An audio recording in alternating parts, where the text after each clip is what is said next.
अस्सलाम वालेकुम, कैसे हैं आप सब। उम्मीद है बिल्कुल ठीक होंगे। क्लास 8 का चैप्टर नंबर 1 हिस्ट्री का हमने स्टार्ट किया हुआ है, ब्रिटिश अराइवल इन इंडिया। और इससे पहले जो आपने वीडियो देखी उसमें हमने स्टडी ये किया था कि ब्रिटिश इंडिया में किस तरीके से आए, उन्होंने इंडिया में क्या क्या चेंजिंग्स लाने की कोशिश की, इंडिया की पॉलिटिक्स में किस तरह पढ़ने की कोशिश की, उन्होंने जो मकामी लोग थे इंडिया के उनको किस तरीके से इरिटेट किया, उनको किस तरीके से हरास किया और उस इलाके में अपनी इजारादारी कायम करने की कोशिश की। इस सिलसिले में हमने पढ़ा था कि बहुत सी जंगें भी हुई थी। पानीपत की जंग हुई थी, उसके बाद बैटल ऑफ बुक्सार हुई थी, उसके बाद नवाब सिराजुद्दौला को जो उन्होंने हराया था एक वो जंग हुई थी। इसके बाद एट द वेरी एंड एक और बहुत बड़ी जंग हुई थी जिसको हम याद करते हैं वॉर ऑफ इंडिपेंडेंस 1857 के नाम से, या जिसे हम गदर भी कहते हैं उर्दू में, या जंग आज़ादी का नाम भी देते हैं, जब मुसलमानों ने और हिंदुओं ने मिलकर एक आखिरी कोशिश की कि वो सब कॉन्टिनेंट से ब्रिटिश को हमेशा हमेशा के लिए निकाल दें, सब कॉन्टिनेंट से हिस्ट्री में जो अंग्रेज़ आए हैं ये यहाँ से बिल्कुल ख़त्म हो जाएं। लेकिन अंग्रेज़ चूँकि उस वक्त तक इतनी पावर इख्तियार कर चुके थे, इतना ज़्यादा उनके पास पावर, पैसा, इकोनॉमी उनकी इतनी स्ट्रांग हो गई थी ईस्ट इंडिया कंपनी के अंदर रहते हुए कि उन्होंने पूरा सब कॉन्टिनेंट, इवन के जो मुगल एम्पायर थी, मुगल डायनेस्टी थी, उसको भी ख़त्म कर दिया था इस सारे प्रोसीजर के साथ। ब्रिटिश एडमिनिस्ट्रेशन इन इंडिया, उसके बाद क्या हुआ कि उन्होंने ब्रिटिश प्रोक्लेमेशन हुई थी क्वीन विक्टोरिया की। क्वीन विक्टोरिया ने ऐलान किया बाकायदा से कि इंडिया आज के बाद ब्रिटेन का हिस्सा है, यानी ब्रिटेन की एक कॉलोनी है। ब्रिटेन के जो भी इंडिया के मामलात हैं, इंडिया की सियासत के, इंडिया की मईशत के जो भी मामलात हैं वो सब आज से बरतानिया की गवर्नमेंट संभालेगी। और उसे हमने क्या कहा था, क्वीन विक्टोरिया प्रोक्लेमेशन ऑफ 1858। जब अब हमने यहाँ तक तो पढ़ लिया कि ब्रिटिश इंडिया में कैसे आए, उनको किस किस ने रोकने की कोशिश की, किस तरीके से उन्होंने सब कुछ ख़त्म किया और इंडिया पे कब्जा किया, और उसके बाद इंडिया डायरेक्टली जो था वो ब्रिटिश कंट्रोल के अंदर चला गया, ब्रिटेन की कॉलोनी बन गया। अब हम पढ़ेंगे कि जब वो ब्रिटेन ने द ग्रेट ब्रिटेन ने जब इंडिया के ऊपर होल्ड कर लिया, सब कॉन्टिनेंट को काबू कर लिया, तो इसके बाद उन्होंने यहाँ पर क्या चेंजिंग्स लाने की कोशिश की, लोगों की लाइफ को उन्होंने बेहतर बनाया या मजीद ख़राब किया, लोगों की लाइफ में क्या क्या चेंजेस आई, जो सब कॉन्टिनेंट की पॉलिटिक्स है, सब कॉन्टिनेंट की हिस्ट्री है, सब कॉन्टिनेंट की जो मैशियत है, इसके अंदर क्या क्या चेंजिंग्स आई, ये सब आज हम पढ़ेंगे इस वीडियो में। ब्रिटिश एडमिनिस्ट्रेशन इन इंडिया, के इंडिया में ब्रिटेन ने जब ग्रेट ब्रिटेन के लोग आए तो उन्होंने इंतज़ाम यहाँ का कैसे संभाला वो हम पढ़ेंगे इसमें। After the lost of war of independence 1857 की जंग आज़ादी हारने के बाद the British government abolished Mughal dynasty, उन्होंने मुगल डायनेस्टी को ख़त्म कर दिया। आपको पता है ना कि सब कॉन्टिनेंट के अंदर किसका राज था, मुगल डायनेस्टी का, मुगल्स का राज था। और वो क्या करते थे, उनकी बाकायदा एक बहुत बड़ी रियासत थी जिसने 1000 साल तक सब कॉन्टिनेंट के ऊपर, मुस्लिम्स थे ये जिन्होंने 1000 साल तक मुसलमानों ने हुकूमत की थी सब कॉन्टिनेंट के ऊपर। तो जब ये हारे, तो जब ब्रिटेन ने जीत ली ये जंग 1857 की, तो उन्होंने मुगल डायनेस्टी को ख़त्म कर दिया। बहादुर शाह जफ़र को उन्होंने रंगून भेज दिया और उनकी औलादों को यहाँ पर कत्ल कर दिया। The last emperor Bahadur Shah Zafar was exiled to Burma, Myanmar. Exile का मतलब है उन्हें जिला वतन कर दिया गया, उन्हें अपने मुल्क से निकाल दिया गया और बर्मा में एक जगह रंगून, वहां पर उन्हें भेज दिया गया। British governor general took the control of India who was the representative of the British parliament. British governor general जो थे वो इंडिया के हाकिम बन गए। क्यों? क्योंकि वो ब्रिटिश पार्लियामेंट के एक मेंबर थे, इसलिए यहाँ पर उनको भेज दिया गया ताकि वो इंडिया में ग्रेट ब्रिटेन की नुमाइंदगी कर सकें। Too many princely states were kept intact. Their princes were pressurized to cooperate with the British.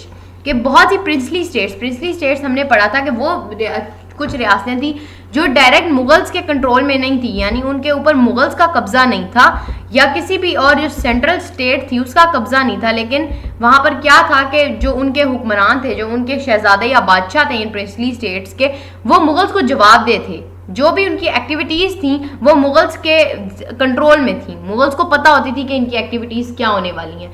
तो बहुत से ऐसे प्रिंसली स्टेट्स अभी भी ग्रेट ब्रिटेन के इंडिया में आने के बाद भी बहुत सी प्रिंसली स्टेट्स इस तरह की थी जो अभी भी ख़त्म नहीं हुई थी या जिनके ऊपर ब्रिटेन ने कब्जा नहीं किया था या वो आज़ाद थी। लेकिन उनके जो रियासतों के बादशाह थे उनको फोर्स किया जाता था, उनको मजबूर किया जाता था ताकत के ज़ोर से कि वो ब्रिटेन की बात माने, ब्रिटिश के जो भी अहकाम हैं उनको माने। Viceroy Canning adopted a policy of punishing resistance and rewarding obedience. Viceroy जो था, ब्रिटिश वाइसरॉय जो इंडिया में अपॉइंट हुआ था, उसका नाम था वाइसरॉय लॉर्ड कैनिंग। उन्होंने क्या किया कि उन्होंने एक पॉलिसी अपनाई, यानी उन्होंने एक रूल बना लिया कि जो शख्स भी ब्रिटेन की या ब्रिटिश की बातों को मानेगा उसे उसकी जो खिदमत है या उसकी ताबेदारी का रिवॉर्ड मिलेगा, इनाम दिया जाएगा। यानी कि इसने ब्रिटेन के हुक्म को माना है, इसने ब्रिटिश लोगों की जो ब्रिटिश हुकूमत है उसकी ताबेदारी की है, इसलिए उसको ऑर्डर वो मिलेगा, गिफ्ट मिलता था, उसको इनाम मिलता था, बड़ी बड़ी ज़मीनें जागीरें इनको दी जाती थी। और जो मुखालफत करता था, उनके ऑर्डर्स को नहीं मानता था, उसको सजाएं दी जाती थी सरेआम लोगों के सामने, और ताकि लोगों को एक पैगाम मिल सके कि अगर आप हमारी बात नहीं मानेंगे तो हम आपके साथ जुल्म सितम करेंगे। Thus many faithful princes were rewarded by him। इस सिलसिले में बहुत से फेथफुल प्रिंसेस कि वो बहुत से रियासत प्रिंसली स्टेट्स के बहुत से वो बादशाह जिन्होंने उनकी बातें मानी, उनको रिवार्ड्स भी दिए गए, उनको ज़मीनें जायदादें और इस तरह बहुत से तहाइफ से नवाजा गया। In this way the British kept effective control over India. और इस तरह उन्होंने इंडिया के ऊपर जो कंट्रोल मेंटेन किया था सब कॉन्टिनेंट जीतने के बाद, उन्होंने जिस तरह जो इफेक्टिव कंट्रोल किया था कि वो जो शख्स उनकी हुक्म मानता था उसको वो उसकी वो तारीफ करते थे, उसको मज़ीद से मज़ीद ज़मीनें और गिफ्ट्स वगैरह दिया करते थे, और जबकि जो उनकी बात नहीं मानता था उसको पनिश किया करते थे, सजाएं दिया करते थे। और एक उनका ये तरीका था कि डराने धमकाने का, लोगों को डरा धमका के रखने का, और जो उनका चमचा होता था उसको तोहफे देने का जो तरीका था, इससे उन्होंने इंडिया को अच्छे तरीके से काबू किया हुआ था। After 1858, Great Britain ruled about 60% of India directly and the other 40% indirectly through native princess. 1858 के बाद प्रोक्लेमेशन के बाद, अब हम जो भी बातें करेंगे 1858 की या 1857 के बाद की, यानी कि जब ग्रेट ब्रिटेन ने पूरा इंडिया संभाल लिया था, तो अब हम जो भी बात करेंगे वो आफ्टर 1858 होगी, आफ्टर प्रोक्लेमेशन होगी कि ब्रिटिश जो थे उन्होंने पूरे का पूरा कब्जा जो था वो कर लिया था सब कॉन्टिनेंट के ऊपर। 1858 में जब वही बात के प्रोक्लेमेशन के बाद ग्रेट ब्रिटेन ने क्या किया, रूल्ड 60% ऑफ इंडिया डायरेक्टली, कि बाकायदा तरीके से उनकी हुकूमत थी उसके ऊपर, कि डायरेक्टली जो भी निज़ाम चल रहा था 60% इलाके में वो सब का सब ब्रिटिश के हुक्म पे चल रहा था और ब्रिटिश को पता होता था। जबकि 40% जो था, बाकी का जो 40%, जब बाकी का जो इलाका रह गया था उसके ऊपर वो किस तरह से हुकूमत करते, इनडायरेक्टली का मतलब है वहाँ पर जो बादशाह थे या वहाँ पर जो नवाब थे या राजा थे उन रियासतों के, उनको प्रेशराइज किया जाता था कि वो ब्रिटिश की बात माने। और उनमें से कुछ तो ऐसे थे जो तोहफों के लालच में, इनाम के लालच में या पैसों के लालच में वैसे ही ब्रिटिश का साथ दे देते थे।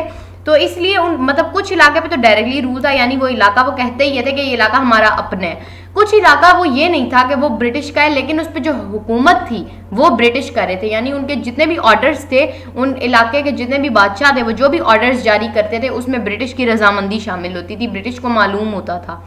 The British developed agriculture and industries. British जब सब कॉन्टिनेंट के अंदर आए तो उन्होंने एग्रीकल्चर को, इंडस्ट्री को, इंफ्रास्ट्रक्चर को बहुत ज़्यादा डेवलप किया।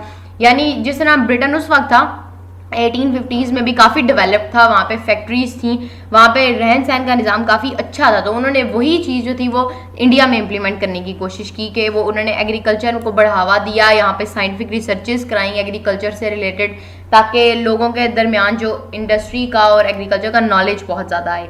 At the same time British developed infrastructure with huge railway network. Infrastructure यानी यहाँ पर उस इलाके में उन्होंने तामीरात का काम शुरू किया कि आपको पता है सब कॉन्टिनेंट के अंदर इतनी खास कोई तामीरात नहीं थी आम लोगों के लिए। बादशाहों के लिए तो आपने पढ़ा ना कि नूरजहां का महल था, फिर ताजमहल जैसी बिल्डिंग्स बनी, शालीमार बाग जैसी बिल्डिंग्स बनी, इसके अलावा बहुत सी ऐसी बिल्डिंग्स हैं जिनका नाम जो इंडिया में मौजूद है और उनका नाम शायद लोगों को मालूम भी नहीं है। इतनी ऐसी जो बिल्डिंग्स हैं मुगल्स के ज़माने की, जो मुगल्स ने तामीर की थी, वो मौजूद हैं। लेकिन आम आवाम के लिए इंफ्रास्ट्रक्चर नहीं था कि आम आवाम को ट्रेवलिंग में, आम आवाम को अपने घरों से बाहर निकलने में फैसिलिटी मिल सके।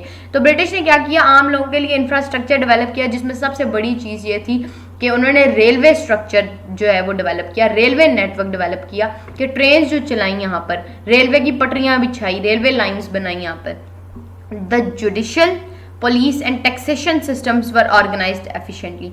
जुडिशल का मतलब है अदालती निज़ाम, पुलिस का निज़ाम यानी जो चेक एंड बैलेंस का निज़ाम था, एंड टैक्सेशन, टैक्सेशन का मतलब है कि अवाम के पैसों में से कुछ पैसा गवर्नमेंट लेती थी ताकि वो उनकी भलाई के लिए चीज़ें बना सके। यानी हर बंदे से पैसे कलेक्ट किए जाते थे, टैक्स जिसको हम टैक्स कहते हैं, और टैक्स को वो क्या करते थे कि वो जो उन्होंने कंस्ट्रक्शंस करनी थी सोसाइटी के अंदर या जो भी वो सब करने में बिल्डिंग्स बनाते थे उसके ऊपर वो पैसा यूज़ करते थे। वर ऑर्गेनाइज्ड एफिशिएंटली, ये सारा निज़ाम बहुत ज़्यादा अच्छे तरीके से उन्होंने डेवलप किया। अदालतों का चेक एंड बैलेंस का निज़ाम। Education, health services and local government was also improved significantly.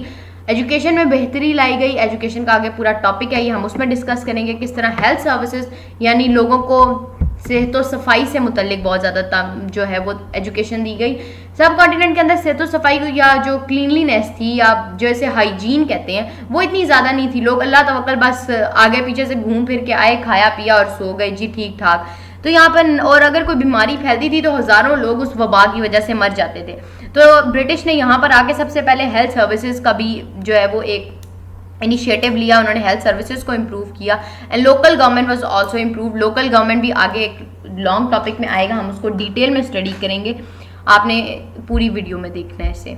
A member from British Parliament was given the title of Secretary of State for India, who was empowered to run affairs of the country. British Parliament में कुछ members हुआ करते थे, जिसमें अपर senate होती थी और national assembly, इसको हम कहते हैं पार्लियामेंट। ब्रिटिश पार्लियामेंट का भी यही स्ट्रक्चर है। ब्रिटिश पार्लियामेंट के अंदर कोई एक मेंबर सिलेक्ट किया जाता था जिसको secretary of state for India कि यानी ये बरतानिया की जो रियासत है उसका नुमाइंदा है इंडिया में, ठीक है। कि इंडिया में जो भी ब्रिटेन के अहकाम जाएंगे वो किस तरह उस बंदे के जरिए जाएंगे, यानी वो बंदा वहाँ पे जाएगा और वो बताएगा कि मैं रिप्रेजेंटेटिव हूँ, मैं यहाँ पर बरतानिया का नुमाइंदा हूँ। Was empowered to run affairs of the country, जो मुल्क के तमाम मामला चलाया करता था। For proper implementation of policies a 15 member council was also constituted under the chairmanship of secretary of state. और इस अब एक बंदा तो इतने बड़े मुल्क को नहीं चला सकता, ना ही इतने बड़े मुल्क के ऑर्डर्स को, ना ही इतने बड़े मुल्क की जो भी पॉलिसीज़ हैं या उस पूरे मुल्क का जो भी निज़ाम है उसको चला नहीं सकता अकेला कोई भी शख्स। तो इसलिए जो सेक्रेटरी ऑफ स्टेट था उसकी मुद्दत में उन्होंने क्या किया कि सेक्रेटरी ऑफ स्टेट अपनी चेयरमैनशिप में क्या करे कि 15 मेंबर्स की उसको इजाज़त थी कि वह एक कौंसल बना सकता था, एक टीम बना सकता था अपनी, जिसमें वो 15 लोग रखता था जो उसकी जो भी मामला थे एडमिनिस्ट्रेटिव इस सब कॉन्टिनेंट के वो संभालने में मदद करते थे उसकी। Title of the governor general was change to viceroy who was given the authority to appoint the governors. पहले जो हाकिम था रियासत का उसको गवर्नर जनरल कहा जाता था और जिसको बाद में क्या नाम दे दिया गया वाइसरॉय का, यानी हुकूमत का नुमाइंदा। was given the authority to appoint the governor, जिसको ये अथॉरिटी भी थी, जिसको ये इजाज़त भी थी कि वो गवर्नर्स को भी अपॉइंट कर सकता था। यानी हर इलाके को अब एक जगह पे रहते हुए गवर्नमेंट पूरे इलाके को तो नहीं देख सकती, तो वो क्या करते थे अपने छोटे छोटे नुमाइंदे बना के, रिप्रेजेंटेटिव बना के डिफरेंट इलाकों में भेज देते थे कि ये हमारा गवर्नर है, यानी हमारी रियासत जो भी हुक्म देगी वो इस गवर्नर को देगी और गवर्नर आगे उस पूरे इलाके पे कंट्रोल रखता था, उस पूरे इलाके के निज़ाम को चलाया करता था। उसे हम क्या कहते हैं, गवर्नर। नेक्स्ट टॉपिक पे आ जाए अगले पेज के, efforts to coopt Indians in the British setup, के इंडियंस को ब्रिटिश सेटअप के अंदर जो ब्रिटिश ने अपना एक सब कॉन्टिनेंट को फतह कर लेने के बाद उन्होंने एक जो अपना सेटअप बना लिया था गवर्नमेंट का कि सब कॉन्टिनेंट को वो किस तरीके से ट्रीट करेंगे, उसके अंदर इंडियंस को लेके आने, यानी जो लोकल वहाँ के मकामी लोग थे उनको शामिल करने की जो भी उन्होंने तरकीबात की, जो भी उन्होंने कोशिशें की। कोऑप्ट का मतलब है इंक्लूड करना, एक्सेप्ट करना। तो co-opt Indian in the British setup, जो उन्होंने अपना इंतजामी सेटअप बनाया जो भी ब्रिटिश ने, उसके अंदर इंडियंस को शामिल करने के लिए उन्होंने क्या किया और इंडियंस को शामिल क्यों किया। सबसे पहली बात तो यह कि उन्होंने इंडियंस को यहाँ पे शामिल क्यों किया। पहले हमने टॉपिक में पढ़ा था कि लोग बहुत ज़्यादा गुस्सा थे ब्रिटेन के ऊपर, ब्रिटिश लोगों पर, कि उन्होंने यहाँ पर आके कब्जा कर लिया है और फिर उनके जो रूल्स रेगुलेशंस हैं उनको पामाल कर रहे हैं और उनको हरास कर रहे हैं, तंग कर रहे हैं, उनको इन्फीरियर समझ रहे हैं, कमतर अपने आप से समझ रहे हैं। तो लोगों के अंदर एक गुस्सा था, लोगों के अंदर एक मिसट्रस्ट था, यानी लोगों के अंदर एक जो था ना वो जिसे आप क्या कह सकते हैं, एक बेतमादी की, बदयकीनी की फिजा फैली हुई थी यहाँ पर। तो ब्रिटिश को इस सारे मामले में ये सूटेबल लगा कि अगर हम चाहते हैं कि हमारा ये जो ब्रिटिश को लगा कि अगर हम चाहते हैं कि हमारा यहाँ पर इंतज़ामी सेटअप जो है वो अच्छे से चले, यानी हमारा एडमिनिस्ट्रेशन यहाँ पे अच्छी चले और यहाँ पे हम ज़्यादा देर तक काबू रख सके, तो हमें करना पड़ेगा कि हमें यहाँ के मकामी लोगों को कुछ ना कुछ फैसिलिटीज़ वो देनी पड़ेंगी कि ये हमारे फ़ैन बन जाएं, हमें एक्सेप्ट करने की कोशिश करें। तो एक ये ब्रिटिश को ने जो एक एफर्ट की कि इंडियंस को भी अपने सारे सेटअप के अंदर शामिल करें, वो एक्चुअली लोगों के दिलों में एक सॉफ्ट कॉर्नर पैदा करने के लिए था कि ब्रिटिश इतने बुरे नहीं हैं, वो आपको भी अपने साथ लेकर चलना चाहते हैं। ये एक कोशिश थी छोटी सी लोगों को जो है वो एक्सेप्ट करवाने के लिए कि ब्रिटिश अब काबू कर चुके हैं सब कॉन्टिनेंट के ऊपर और जो भी अब सब कॉन्टिनेंट के लोकल मकामी लोग हैं उन्हें अब ब्रिटिश के साथ ही रहना होगा। Though the British introduced much efficient administration, there were large gaps between the British and the Indians were treated as second class citizens. जो ब्रिटिश ने हमने ऊपर पढ़ा कि एडमिनिस्ट्रेशन उन्होंने बहुत अच्छी कर दी थी, उन्होंने हेल्थ का निज़ाम बहुत अच्छा कर दिया, एजुकेशन इम्प्रूव कर दी, उन्होंने यहाँ पर इंफ्रास्ट्रक्चर डेवलप किया, आम लोगों की सहूलत के लिए रेलवे स्ट्रक्चर डेवलप कर दिया, लेकिन उसके बावजूद भी आम लोगों के दिलों में और ब्रिटिश के अंदर ना एक इख्तिलाफ था, एक उनके दिलों में गैप था, यानी यहाँ पर लोग उनको अच्छा नहीं समझते थे, अभी भी लोगों ने उनको एक्सेप्ट नहीं किया था। और जो ब्रिटिश भी थे उनका भी यही हाल था कि वो भी इंडियंस को एक सेकंड क्लास सिटीजन, एक इन्फीरियर सिटीजन या एक कमतर किस्म का जो शहरी मानते थे, वो भी उनको अपने बराबर ट्रीट नहीं करते थे। तो इस सारे सिस्टम को ख़त्म करने के लिए जो डिस्ट्रस्ट फैला हुआ था सोसाइटी के अंदर, उन्होंने ये डिसाइड किया कि अब हम ब्रिटिश जो हैं वो इंडियंस को, यानी यहाँ के जो मकामी लोग हैं हिंदूज़ और मुस्लिम्स, उनको अपने सेटअप में शामिल करें। अच्छा, जब हम इंडियंस बोलेंगे या सब कॉन्टिनेंट के लोकल लोग बोलेंगे तो इसका मतलब ये नहीं है यहाँ पे सिर्फ हिंदूज़ आ रहे हैं या मुस्लिम्स आ रहे हैं। सब कॉन्टिनेंट में दोनों कौमें रहती थी, इंडियंस भी, हिंदू भी और मुस्लिम्स भी। तो जब भी हम बोलेंगे इंडियंस, तो इंडियंस का मतलब है कि इसमें मुसलमान भी आ रहे हैं और हिंदू भी आ रहे हैं। Muslims of the subcontinent faced more maltreatment at the hands of British as they were considered to be the main reason of War of Independence of 1857. Maltreatment का मतलब है बदसलूकी, बुरा सलूक। मुसलमानों को जो सब कॉन्टिनेंट के मुस्लिम्स थे उन्हें ज़्यादा बुरा सलूक फेस करना पड़ता था ब्रिटिश का, उन्हें ब्रिटिश का ज़्यादा गुस्सा सहना पड़ता था, क्योंकि ब्रिटिश को लगता था कि वॉर ऑफ इंडिपेंडेंस की सारी वजह मुसलमान ही हैं। इसकी वजह भी हिंदू थे, हिंदू ने मुसलमानों के साथ गद्दारी की। उन्होंने ब्रिटिश को यही कहा बार बार कि जो भी ये वॉर ऑफ 1857 हुई है, देखें ये मुसलमानों ने की है, इसमें हमारा कोई भी हाथ नहीं है। इसकी वजह क्या थी? क्योंकि हमने पढ़ा कि उस वक्त मुग़ल डायनेस्टी जो थी वो पूरे सब कॉन्टिनेंट पे रूल कर रही थी, और मुग़ल डायनेस्टी के जो लोग थे वो मुस्लिम्स थे, मुग़ल्स मुस्लिम्स थे। तो यानी ब्रिटिश को भी ये बात सूटेबल लगी कि इंडियंस ठीक कह रहे हैं, क्योंकि उन्होंने जो गवर्नमेंट छीनी थी उस वक्त वो मुस्लिम्स से छीनी थी, मुग़ल से छीनी थी, इसलिए वो मुसलमानों पर ज़्यादा गुस्सा थे, मुसलमानों को वो ज़्यादा बुरा समझते थे। In such an environment of distrust, it became necessary to include locals in the administrative setup.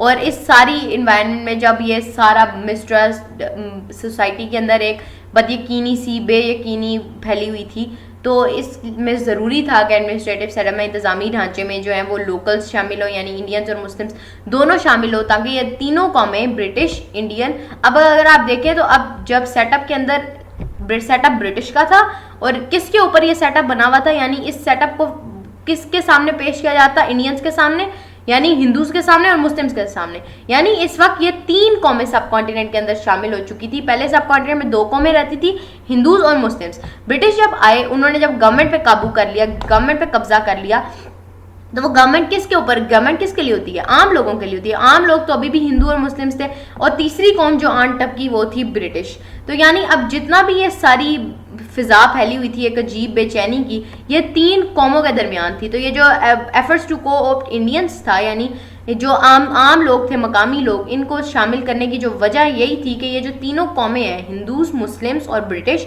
ये तीनों आपस में हम आहंगी पैदा कर सकें, एक दूसरे के ख्यालात को, एक दूसरे के जो इमोशंस हैं, एक दूसरे के जो थॉट्स ऑफ स्कूल्स हैं, इनको जान सकें, school of thoughts, sorry. The British were aware of the fact that in face of absolute monarchy over many centuries, the people of subcontinent could not have their say in the affairs of the government. British को इस बात का पता था, aware of the fact, चूंकि अभी हमने पढ़ा कि ब्रिटेन के जो सब कॉन्टिनेंट था उसके अंदर मुगल्स थे। मुगल्स के अंदर क्या था? मोनार्की का निज़ाम, यानी बादशाहत का निज़ाम था कि एक शख्स बादशाह मर गया, उसका बेटा, बेटा नहीं तो उसका भाई, और उसका भाई भी नहीं तो उसके भाई का बेटा। तो यानी एक हायरार्की का निज़ाम था कि रियासत के अंदर जो हुक्मरानी कर सकता है वो उसी रियासत का बादशाह होगा या उसका बेटा होगा, या यानी शाही खानदान से रिलेटेड कोई भी शख्स बादशाह बन सकता था। कोई आउटसाइडर आके बादशाह नहीं बन सकता था। जब तक कि वो इतनी बड़ी रियासत की फौज को शिकस्त नहीं दे देता था, तब तक कोई आउटसाइडर एक नया बादशाह नहीं बन सकता था। तो ब्रिटिश को भी इस चीज़ का पता था कि अगर नए लोग, इनको हमने शामिल करना है अपने सारे इंतज़ामी सेटअप के अंदर, तो इनको भी किसी चीज़ के बारे में पता नहीं है, गवर्नमेंट के बारे में इनको किसी चीज़ के बारे में नहीं पता। क्यों?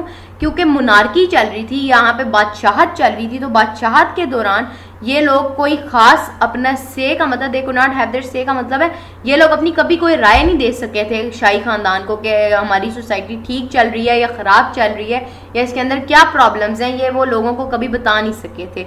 इसीलिए ब्रिटिश जानते थे कि इन लोगों का यानी जो मकामी लोग हैं, हिंदूज और मुस्लिम्स हैं, इनका गवर्नमेंट से रिलेटेड कोई खास एक्सपीरियंस नहीं है। Through several reforms and laws, it was ensured that representative institutions of the people are developed which could run the affairs in a better way. Several reforms and laws और कुछ कानून साजी इस तरह की गई, रियासत चेंजिंग्स कुछ इस तरह की लेके आई गई सोसाइटी के अंदर ताकि लोगों को यकीन दिलाया जा सके कुछ कि हम इस तरह के इंस्टीट्यूशंस बनाना चाहते हैं यहाँ पर, यानी ब्रिटिश ने इस तरह के कुछ कानून साजी की कि आम लोगों को वो यकीन दिला सकें कि जो आप कि हम इदारे बनाएंगे जिसमें आप शामिल होंगे वो बहुत अच्छे से चल सकेंगे ताकि लोगों के अंदर एक कॉन्फिडेंस आ सके। Developing democratic values was an important aim of those developments, और इन सारे कानून साजियों का और नई चीज़ें इंट्रोड्यूस करने का मकसद ये था कि सोसाइटी के अंदर डेमोक्रेसी आ सके, जमहूरियत आ सके। डेमोक्रेसी या जमहूरियत का मतलब क्या है कि लोगों की हुकूमत और लोगों की मर्जी से, ठीक है, लोगों के ऊपर कि लोग जो हुक्मरान है वो लोगों को जानता, लोगों की मर्जी से आया और लोग अपनी पसंद से अपना हुक्मरान जो है वो चूज़ कर सकें। क्वीन विक्टोरिया प्रोक्लेमेशन 1858 क्योंकि यानी क्वीन विक्टोरिया ने यानी जब ब्रिटेन ने इंडिया को अपना एक वो बना लिया, एक कॉलोनी बना लिया और इंडिया के ऊपर रूल किया जा रहा था एक सेक्रेटरी की जानिब से। इंडियन काउंसिल्स एक्ट 1892 के कानून साज इदारों के फ़राइज़ और जिम्मेदारियों में कुछ चेंजिंग्स की। कानून साज इदारे लेजिस्लेटिव काउंसिल्स जो थी इंडिया की, यानी इंडिया में जो भी इदारे वो थे जो लॉज बना रहे थे या जो भी रिफॉर्म्स कर रहे थे उनके जो राइट्स और ड्यूटीज़ थी उसके अंदर चेंजिंग्स की गई। Statistical survey of India 1871 India की मरदमशुमारी की गई। ब्रिटिश जब आए यहाँ पर तो उन्होंने क्या किया कि यहाँ पर मरदमशुमारी इंट्रोड्यूस कराई। मरदमशुमारी का मतलब है कि यहाँ के लोगों को काउंट किया गया on the basis of their talent और स्किल, कि इस यहाँ पे लोगों के पास कितने परसेंट लोग पढ़े लिखे हैं, कितने परसेंट लोगों के पास कोई टैलेंट है, कितने परसेंट लोग सोसाइटी के लिए कुछ अच्छा काम कर सकते हैं। मिंटो मोर्ले रिफॉर्म्स का जो था ये एक लंबा कॉन्सेप्ट था, एक लंबा जो ट्रीटी टाइप्स है उसको कह सकते हैं, एक एक्ट था, लेकिन इसका जो मेन जो चीज़ थी उसमें एक चीज़ बावर कराई गई थी आम लोगों को कि जो सब कॉन्टिनेंट की सियासत है इसके अंदर आम लोगों को शामिल किया जाए, लोकल इंडियंस को शामिल किया जाए, मुस्लिम्स को शामिल किया जाए, हिंदूज को शामिल किया जाए ब्रिटिश के अलावा। Local government setup of Lord Ripon के जो लोकल गवर्नमेंट सेटअप है, लॉर्ड रिपन ने इस चीज़ को फोकस किया कि बजाय इसके कि आप बार बार ब्रिटिश जो हैं वो नया ऑर्डर ब्रिटेन से लेने के लिए जाएं, उससे बेहतर ये है कि आप यहाँ पर छोटी छोटी बॉडीज़ बनाएं, यानी इंडिया के अंदर जो हर सूबे के लेवल पे जाएं और हर शहर के लेवल पे जाएं और हर डिस्ट्रिक्ट के लेवल पे जाके वहाँ पर आप एक छोटी सी रियासत कायम कर दें, यानी वहाँ पे एक छोटी सा बोर्ड बना दें। जैसे अभी आपने आजकल सुना होगा कि तहसील कौंसल आपने सुना होगा, ठीक है, या ये जो कौंसल्स हैं छोटी छोटी, तो ये लॉर्ड रिपन का कॉन्सेप्ट था कि आप छोटी छोटी कौंसल्स बना दें डिस्ट्रिक्ट्स के हिसाब से, तहसील के हिसाब से, ताकि अपने लोग जो हैं, आम लोग जो हैं वो अपनी बात जल्दी से जल्दी गवर्नमेंट तक पहुंचा सकें। And many other steps were taken to ensure participation of the locals in British government of India, और इस तरह के बहुत से इकदाम उठाए गए, लोगों को इन्हांस किया गया, लोगों को कॉन्फिडेंस दिया गया कि वो इंडिया की सियासत में हिस्सा लें और ब्रिटिश गवर्नमेंट के साथ शामिल हों। ब्रिटिश एजुकेशन पॉलिसी, अगला टॉपिक है ब्रिटिश एजुकेशन पॉलिसी के ब्रिटेन ने इंडिया में आने के बाद जो इधर की एजुकेशन थी, एजुकेशन सिस्टम था, वहाँ में इसमें क्या चेंजिंग्स लाए और एजुकेशन को उन्होंने किस तरीके से प्रमोट किया या ख़राब किया या क्या रिफॉर्म्स एजुकेशन के सिस्टम के अंदर आई, ये पढ़ेंगे इसमें। ओके जी, देखें British educational policy. Before the British India had its own educational system. British के आने से पहले भी इंडिया के अंदर अपना एक तालीमी निज़ाम था, तालीम हासिल करने का, उसको डिक्टेट करने का, उसको चैलेंज करने का। जिस तरीके से अभी यहाँ पे होता है कि आप बच्चा होता है उसको नर्सरी में, प्ले ग्रुप में दाखिल करते हैं, बच्चा सीखता है, फिर हम 1 साल के बाद उसको चैलेंज करते हैं कि उसने क्या सीखा, जिसे हम पेपर्स का या हम उसको एग्जाम्स का नाम देते हैं। एग्जाम्स के नाम पे हम उस बच्चे का जो भी उसने पढ़ा हुआ होता है उसको चैलेंज करके देखते हैं कि इसने क्या स्टडी किया, और फिर हम उसको एक नए लेवल पे प्रमोट कर देते हैं कि यानी अब ये एजुकेशन जो है इस टाइप की एजुकेशन से ऊपर इसका लेवल हो गया, ये इससे ज़्यादा सीख सकता है, इसका मेंटल कैलिपर या इसका मेंटल लेवल इस बच्चे का अब पहले से बढ़ चुका है, इसीलिए हम उसको अगली क्लास में, जैसे हम कहते हैं अगली क्लास में प्रमोट कर देते हैं। तो इंडिया के अंदर भी इसी तरह सब कॉन्टिनेंट के अंदर भी एक अपना एजुकेशनल निज़ाम जो था वो चल रहा था। एजुकेशन इम्पार्ट करने का, एजुकेशन चैलेंज करने का एक तरीका था।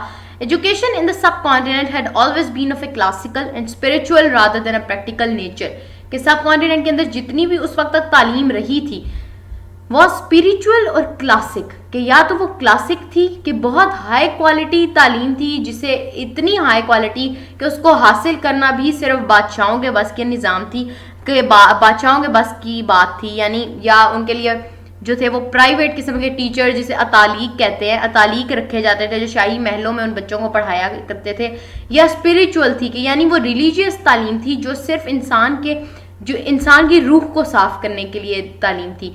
Then practical nature, practical nature से मुराद ये है कि आप आज की एजुकेशन को देखें जो ब्रिटिश का दिया हुआ ही निज़ाम है हमारे पास। प्रैक्टिकल नेचर में क्या था कि एक बच्चा है या एक स्टूडेंट है, वो क्या करे कि वो बचपन से किसी एक खास स्किल या किसी एक खास सब्जेक्ट को स्टडी करे। फॉर एग्जांपल मैं कहती हूँ कि एक बच्चा है जो इंग्लिश लैंग्वेज को स्टडी कर रहा है, ठीक है, उसका काम क्या है, उसने बचपन में से उसको इंग्लिश लैंग्वेज आ रही थी, उसने इंग्लिश लैंग्वेज पढ़ी और वो बड़ा होकर इंग्लिश का एक टीचर बन गया, बाद में उसने इंग्लिश की बुक्स लिखना शुरू कर दी, वो इंग्लिश का पोइट बन गया, इंग्लिश का राइटर बन गया। तो यानी ये क्या प्रैक्टिकल नेचर है, उस बच्चे ने एक खास सब्जेक्ट को सीखा, एक खास लैंग्वेज को सीखा, एक खास उसने अपने एक पर्सपेक्ट को चुना उस बच्चे ने, और उसके ऊपर मेहनत करता रहा और उसके अंदर उसने कोई ना कोई चीज़ डेवलप कर ली। फॉर एग्जांपल वो राइटर बन गया। इसी तरह मैं कहती हूँ कोई बंदा है वो केमिकल इंजीनियरिंग पढ़ रहा है, वो बड़ा होकर कोई एटॉमिक एनर्जी जैसे शोबे में काम कर रहा है या कोई वो इंजीनियर बन गया है, तो वो क्या प्रैक्टिकल नेचर है, वो बंदा जिस टाइप की स्टडी कर रहा है वो उसी टाइप की जॉब भी कर रहा है, तो ये क्या है प्रैक्टिकल नेचर है। तो सब कॉन्टिनेंट में इस तरह नहीं था, ये नहीं था कि एक बंदा या एक शख्स एक ही टाइप की स्टडी शुरू करे और उसी के अंदर बस काम करता रहे, बल्कि वो एक क्लासिकल और स्पिरिचुअल तालीम थी कि एक शख्स जो है वो दुनिया के किसी भी कोने को तस्खीर कर सकता है। सब कॉन्टिनेंट के अंदर एजुकेशन का क्या कॉन्सेप्ट था कि दुनिया बहुत बड़ी है और हर बंदे को हक पहुंचता है कि वो हर चीज़ को स्टडी कर सके, अब उसका जो भी दिल चाहे। जबकि सब कॉन्टिनेंट यानी जो ब्रिटिश तालीम का निज़ाम लेके आ रहे थे उसमें यह था कि आप एक ही चीज़ को स्टडी करें और बस उसी के अंदर मास्टर करें और बाद में उसी के अंदर जॉब करें जी, और वो आपकी एजुकेशन बन गई है, जो अब हमारे यहाँ राइज है कि आप बस उसी को पढ़ें, उसी को देखें, उसी में जॉब करें और उसी में मर जाएं। ये आपकी एजुकेशन थी, आप पढ़ लिख गए। Languages of instruction were Arabic, Persian and Sanskrit, which were sacred classical languages of the Muslims and Hindus. ये एक आपको fill in the blank में भी आ सकता है कि लैंग्वेजेस कौन सी इंस्ट्रक्शन की यानी जो जरिया तालीम की ज़ुबानें कौन सी थी सब कॉन्टिनेंट के अंदर, अरेबिक या पर्शियन मुस्लिम्स के लिए थी, मुसलमानों की जो भी तफसीर की कुतब थी या जो एजुकेशन की किताबें थी वो पर्शियन में थी, और कुरान पाक अहादीस का जो नॉलेज था वो अरेबिक में था। एंड संस्कृत हिंदूज़ की एक सेक्रेड लैंग्वेज थी, मुकद्दस ज़ुबान थी, यानी हिंदूज़ के जितने भी रिलीजियस फ्रेगमेंट्स थे वो सब संस्कृत ज़ुबान में थे। विच वर द सेक्रेड का मतलब होता है मुकद्दस, classical languages of Muslims and Hindus. However, under the British, more emphasis was put on modern education. जबकि ब्रिटिश ने आते ही इस चीज़ पे फोकस किया कि आप जो हैं वो मॉडर्न एजुकेशन पे फोकस करें, नई नई चीज़ें सीखने पे फोकस करें, साइंस की स्टडी पे फोकस करें, स्पिरिचुअल और क्लासिकल स्टडी को छोड़ दें। Under the British rule, educational policies in India were shaped by the colonial interests. कि colonial interest का मतलब है, हमने colonialism के बारे में पहले पता था कि क्या है कि ब्रिटिश ने जब इंडिया को फतह कर लिया तो उन्होंने इंडिया को अपनी एक कॉलोनी बना लिया कि इंडिया अब हमारा इलाका है जिसके ऊपर हम हर तरीके से हुकूमत करेंगे, हमारा जो दिल चाहेगा, जिस तरीके का रूल्स बनाने को दिल चाहेगा वो हम बनाएंगे, हम फॉलो करेंगे।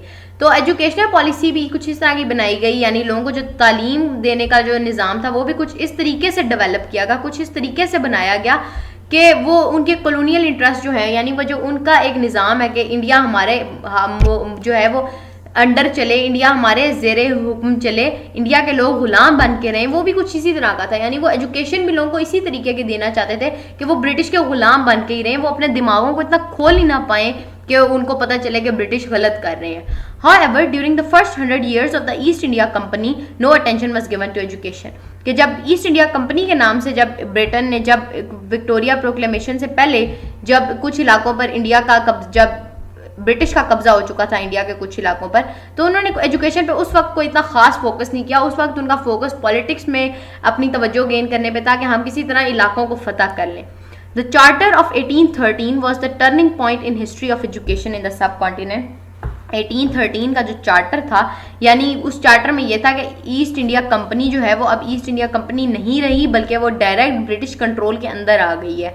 Was a turning point in the history of education in the सब कॉन्टिनेंट। जब ये चार्टर रेनोवेट हुआ 1813 का, यानी जब हम उसमें यह बताया गया कि अब ईस्ट इंडिया कंपनी को ख़त्म किया जा रहा है और अब सारा जो इंडिया का निज़ाम है वो ब्रिटिश गवर्नमेंट या जो ब्रिटिश शाही फैमिली है, रॉयल फैमिली है, वो खुद चलाएगी, तो उसके अंदर एजुकेशन को जो था वो थोड़ा सा प्रमोट किया गया।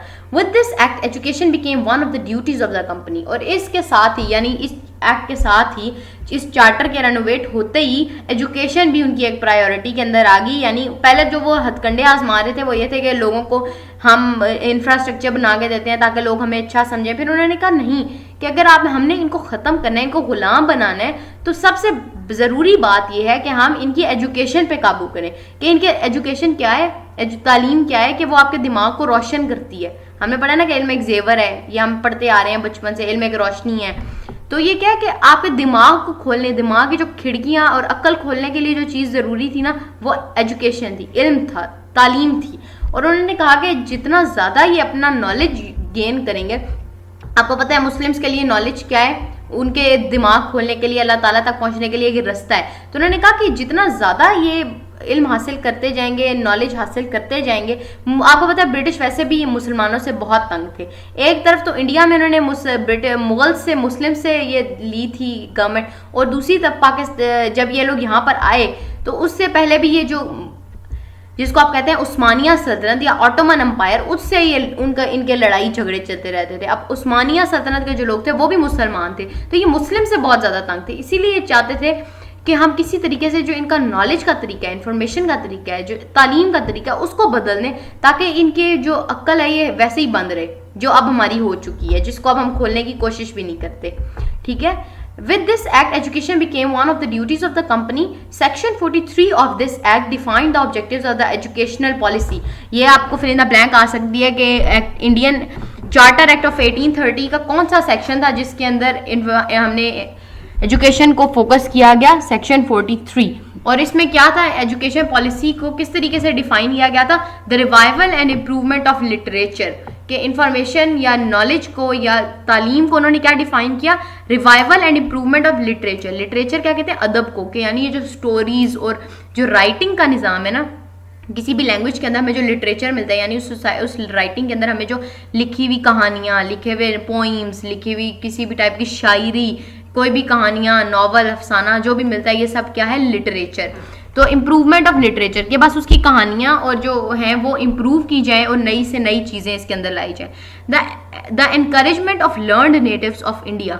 और दूसरी उन्होंने क्या इसमें पॉइंट रखा कि हम क्या एजुकेशन में किस चीज़ को फोकस करना है, कि इंडिया में जो पढ़े लिखे लोग हैं बस उनको एनकरेज करना है कि आप बहुत अच्छे हैं, आपने जो ब्रिटेन की तालीम ली है, यानी जो आपने इंग्लिश लैंग्वेज से जो भी सीखा है, बस वो बहुत अच्छे है, आप बहुत अच्छा पढ़ चुके हैं। And the introduction and promotion of a knowledge of sciences among the inhabitants of the British territories in India, कि इंडिया में रहने वाले यानी ब्रिटिश टेरिटरीज, जो उस वक्त इंडिया की जो भी इलाके थे जिन पे ब्रिटेन ने कब्जा कर लिया था, उन लोगों को साइंस का नॉलेज दिया जाए, उनको साइंस के बारे में सिखाया जाए, उनको सिर्फ और सिर्फ साइंस से रिलेटेड बताया जाए। ये था उनकी एजुकेशन की डेफिनेशन। ये जो हमने तीन चीज़ें पढ़ी, encouragement of learn natives of India, introduction and promotion of knowledge of sciences among the inhabitants of British territories in India, and the revival and improvement of literature. ये क्या थी उनकी एजुकेशनल पॉलिसी की डेफिनेशन के, education क्या होनी चाहिए सिर्फ।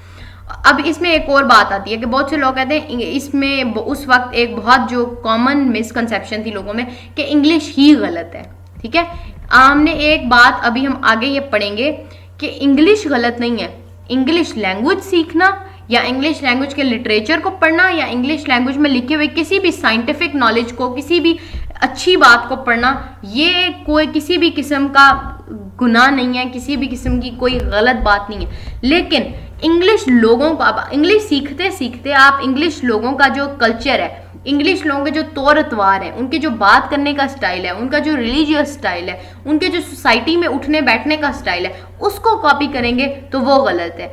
ये चीज़ जो है ये उस वक्त लोगों को समझ नहीं आ रही थी, खास तौर से मुस्लिम्स को। उनको ये लग रहा था कि अगर हम साइंस का नॉलेज हासिल करेंगे खाली, या हम सिर्फ अंग्रेजी पढ़ेंगे, तो हमारा जो हम दीन से दूर हो जाएंगे, हम मुसलमान नहीं रहेंगे। तो आपको पता है, हम आगे शायद पढ़े भी आपकी बुक में कि सर सैयद अहमद खान ने फिर लोगों को ये बात समझाई कि सिर्फ इंग्लिश पढ़ना ये गलत बात नहीं है कि आप इंग्लिश की किताब पढ़ें, इंग्लिश की किताब में कोई साइंटिफिक नॉलेज है, कोई अच्छी बात लिखी हुई है, उसको पढ़ना गलत नहीं है। लेकिन आप इन अंग्रेज़ों की किताबें पढ़ के अगर इन अंग्रेज़ों जैसा सलूक अपनाएंगे, इन अंग्रेज़ों वाली हरकतें अपनाएंगे, तो ये चीज़ गलत है, ये चीज़ आपको अपने दीन से दूर कर रही है। और ये चीज़ आज हमारी सोसाइटी में कितनी कॉमन है, 8th क्लास में पहुँच के शायद आप लोगों को अंदाज़ा हो गया होगा इस चीज़ के बारे में कि हमारी सोसाइटी के अंदर इंग्लिश सीखने से ज़्यादा इंग्लिश लोगों के जो तौर अतवार हैं उसके ऊपर कितना फोकस किया जा रहा है, जो कि गलत है। और यही ब्रिटिश का उस वक्त जो था वो एक मोटिव था कि हम लोगों को इस तरीके का बना दें कि वो इंग्लिश की बजाय, वो इंग्लिश सीखने की बजाय इंग्लिश लोगों के कल्चर को फॉलो करें, वो इंग्लिश हरकतें सीखें, वो इंग्लिश लैंग्वेज का नॉलेज ना सीखें। और आज भी इंटरनेट भरा पड़ा है इंग्लिश लैंग्वेज में नॉलेज से, और कोई भी उससे इस्तेफादा नहीं ले रहा। आगे पढ़ते हैं। 1823 general committee of public instruction was formed which was to guide the East India Company. एक कमेटी बनाई गई पब्लिक इंस्ट्रक्शन की, यानी आम आवाम को तालीम देने के लिए कंपनी जनरल कमेटी कंस्ट्रक्ट की गई, जिसका मकसद ये था कि वो ईस्ट इंडिया कंपनी को गाइड कर सके एजुकेशनल पॉलिसीज बनाने के हवाले से। There was a clear difference of opinion among the members to decide between eastern education and the western one. और इसके अंदर जो भी लोग थे उनको एक बाकायदा आज़ादी दी गई राय बनाने की कि वो खुद डिसाइड कर सकते हैं कि वो इस एजुकेशन पॉलिसी में या तो ईस्टर्न यानी जो सब कॉन्टिनेंट का पहले से एजुकेशन सिस्टम है उसको उसी के अंदर चेंजेस लाना चाहते हैं, या फिर वो बिल्कुल वेस्टर्न एजुकेशन यानी जो ब्रिटिश के एजुकेशन सिस्टम था उसको फोकस करेंगे। This controversy continued till 1836। ये जो कंट्रोवर्सी का मतलब है ये अनबन चलती रही 1836 तक, जब Lord Macaulay presented his famous minute, जब लॉर्ड मैकॉले ने अपना एक फेमस कॉल पेश किया, अपना फेमस एक्ट पेश किया। यानी ये कंट्रोवर्सी अनबन चलती रही कि हम सिर्फ ईस्टर्न एजुकेशन को फोकस करें या वेस्टर्न एजुकेशन को सिर्फ लेकर आएँ। और ये कंट्रोवर्सी कब ख़त्म हुई? लॉर्ड मैकॉले ने ख़त्म की, लॉर्ड मैकॉलेज मिनट 1836 to 1837। इसमें क्या हुआ ये हम पढ़ते हैं, बहुत अच्छी बात इसमें लिखी हुई है और ये आज का प्रैक्टिकल आपको नजर भी आएगा। लॉर्ड मैकॉलेज मिनट 1836-1837, उसमें उसने क्या कहा? ऑन February 2, 1836, ये डेट आपको मालूम होनी चाहिए, 2 फरवरी 1836, Macaulay presented his famous minute. Lord Macaulay ने अपना जो मशहूर ज़माना मिनट था वो पेश किया। He declared more funding for English and scientific education. He declared English as the key to success and declared Arabic, Persian and Sanskrit as inferior languages. इसमें उसने क्या किया? उसने लॉर्ड मैकॉले मिनट का जो मेन कॉन्सेप्ट था वो ये था कि लोगों को ज़्यादा से ज़्यादा इस बात को यकीन दिलाया जा सके, लोगों को ज़्यादा से ज़्यादा ये बात बावर कराई जा सके, उन्हें एहसास दिलाया जा सके कि अरबिक, पर्शियन या संस्कृत जैसी जो भी ज़ुबानें हैं ये हकीर हैं, ये कमतर हैं, ये एक सेकंड क्लास लैंग्वेजेस हैं और इंग्लिश ही एक ऐसी लैंग्वेज है जिससे वो कामयाब हो सकते हैं दुनिया की दौड़ में। और इसलिए उन्हें चाहिए कि वो ज़्यादा से ज़्यादा कोशिश करें इंग्लिश में साइंटिफिक नॉलेज गेन करने की, इंग्लिश को पढ़ने की, इंग्लिश को हासिल करने की, और इसके लिए वो ज़्यादा से ज़्यादा हुकूमत का साथ दें ताकि हुकूमत ज़्यादा से ज़्यादा इंग्लिश उनके लिए प्रोमोट कर सके। अगला उसने क्या कहा था? Following words truly depict the British education policy in India. ये जो एक लाइन नीचे लिखी हुई है ये फ्यूचर था इंडिया का जो वो बनाना चाह रहे थे। We must at present do our best to form a class of persons Indian in blood and colour but English in taste, in opinions, in morals and in intellect. उसने कहा कि हमें आज ये कोशिश करनी चाहिए कि हम इंडिया में लोगों की एक ऐसी क्लास बना सकें, हम ऐसा लोगों का एक तबका पैदा कर सकें जो Indian in blood and colour, जो देखने में, जो पैदा होने में, यानी जो अपनी जो वहाँ ब्लड एंड कलर के वो अपने रंग में, अपने खून में तो इंडियन हो कि यानी वो पैदाइशी तो वो इंडियन होगा, यानी उसका रंग, नस्ल, वो सब तो इंडियंस जैसा हो। बट इंग्लिश इन टेस्ट, लेकिन वो अपने जो भी डेली लाइफ के मामलात हैं, इन ओपिनियंस, अपने राय में, इन मोरल्स, अपनी अखलाकियात में, इन इंटेलेक्ट, अपने सोचने के अंदाज में वो एक अंग्रेज हो। वो दिखने में तो एक इंडियन हो, ब्लड एंड कलर यानी उसका रंगो नस्ल तो एक इंडियन जैसा हो, एक सब कॉन्टिनेंट के बंदे जैसा हो, लेकिन उसके सोचने, उसके जो खाने पीने उठने बैठने का अंदाज हो, उसके जो पढ़ने लिखने का, उसकी जो इखलाकियात हो, वो एक अंग्रेज़ के जैसी हो।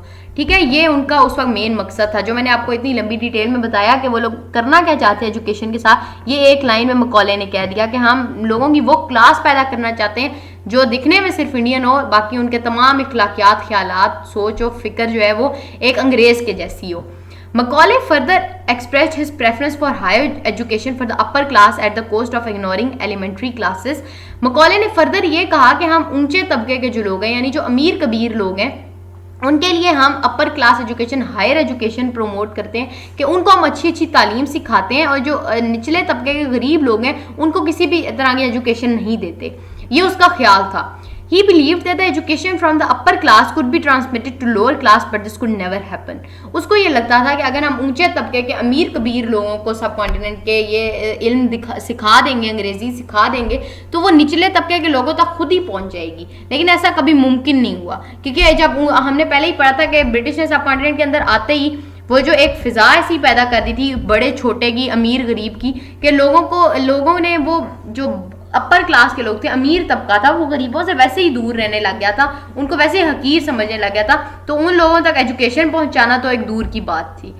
The result of Macaulay's minute was systematically wiping out the traditional Indian education system and sciences. और इसका जो नतीजा निकला मकॉलेज मिनट का, उसका एक जो मेन मकसद था वो पूरा हो गया कि इंडिया का जो ट्रेडिशनल एजुकेशन सिस्टम है, कि इंडिया में एजुकेशन जिस टाइम पार्ट की जाती है कि एक शख्स किसी भी टाइप की एजुकेशन ज़िंदगी के किसी भी हिस्से में सीख सकता है, वो एजुकेशन का निज़ाम ख़त्म हो गया। और इसकी जगह क्या कि एक बच्चा पैदा होगा, उसको नर्सरी में डालें, प्रेप में डालें, वो ABC पढ़ता पढ़ता बड़ा हो, एक स्पेसिफिक किस्म का सब्जेक्ट पढ़े, उसमें जॉब करे और वो मर जाए। यानी एक ज़िंदगी के छोटे से एजुकेशन क्या है, एजुकेशन आपको क्या देती है, वाइडनेस देती है आपके सोचने के अंदाज में, दुनिया को देखने के स्टाइल में।